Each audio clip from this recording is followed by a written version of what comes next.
Hi, my sweet friends, and welcome back to Crochet Every Day with Judy. Today we are finishing The Wizard of Oz. We're starting with Chapter 23, Glinda Grants Dorothy's Wish. Before they went to see Glinda, however, they were taken to a room of the castle where Dorothy washed her face and combed her hair, and the lion shook the dust out of his mane, and the Scarecrow patted himself into his best shape, and the woodman polished his tin and oiled his joints. When they were all quite presentable, they followed the soldier girl into a big room where the witch Glinda sat upon a throne of rubies. She was both beautiful and young to their eyes. Her hair was a rich red in color and fell in flowing ringlets over her shoulders. Her dress was pure white, but her eyes were blue, and they looked kindly upon the little girl. "What can I do for you, my child?" she asked. Dorothy told the witch all her story, how the cyclone had brought her to the land of Oz, how she had found her companions, and of the wonderful adventures they had met with. "My greatest wish now," she added, "is to get back to Kansas, for Aunt Anne will surely think something dreadful has happened to me, and that will make her put on mourning clothes. And unless the crops are better this year than they were last, I am sure Uncle Henry cannot afford it." Glinda leaned forward and kissed the sweet, upturned face of the loving little girl. "Bless your dear heart," she said. "I am sure I can tell you of a way to get back to Kansas." Then she added, "But if I do, you must give me the golden cap." "Willingly," exclaimed Dorothy. "Indeed, it is of no use to me now, and when you have it, you can command the winged monkeys 3 times. "And I think I shall need their service just those 3 times, answered Glinda, smiling. Dorothy then gave her the golden cap, and the witch said to the Scarecrow, "What will you do when Dorothy has left us?" "I will return to the Emerald City," he replied, "for Oz has made me its ruler and the people like me. The only thing that worries me is how to cross the Hill of the Hammerheads." "By means of the golden cap, I shall command the winged monkeys to carry you to the gates of the Emerald City," said Glinda, "for it would be a shame to deprive the people of so wonderful a ruler." "Am I really wonderful?" asked the Scarecrow.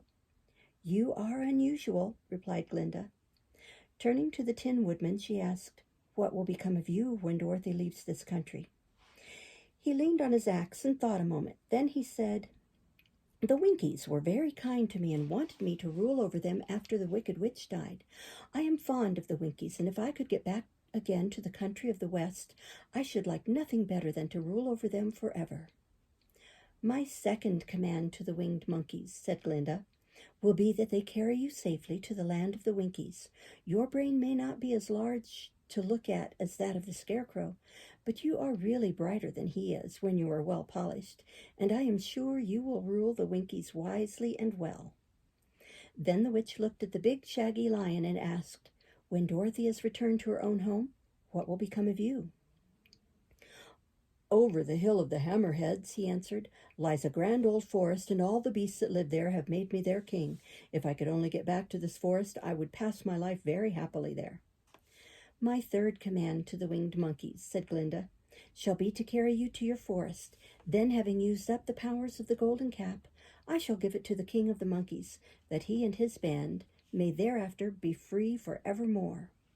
The Scarecrow and the Tin Woodman and the Lion now thanked the good witch earnestly for her kindness, and Dorothy exclaimed, "You are certainly as good as you are beautiful, but you have not yet told me how to get back to Kansas." "Your silver shoes will carry you over the desert," replied Glinda. "If you had known their power, you could have gone back to your Aunt Em the very first day you came to this country." "But then I should not have had my wonderful brains," cried the Scarecrow. "I might have passed my whole life in the farmer's cornfield." "And I should not have had my lovely heart," said the Tin Woodman. "I might have stood and rusted in the forest till the end of the world." "And I should have lived a coward forever," declared the Lion, "and no beast in all the forest would have had a good word to say to me."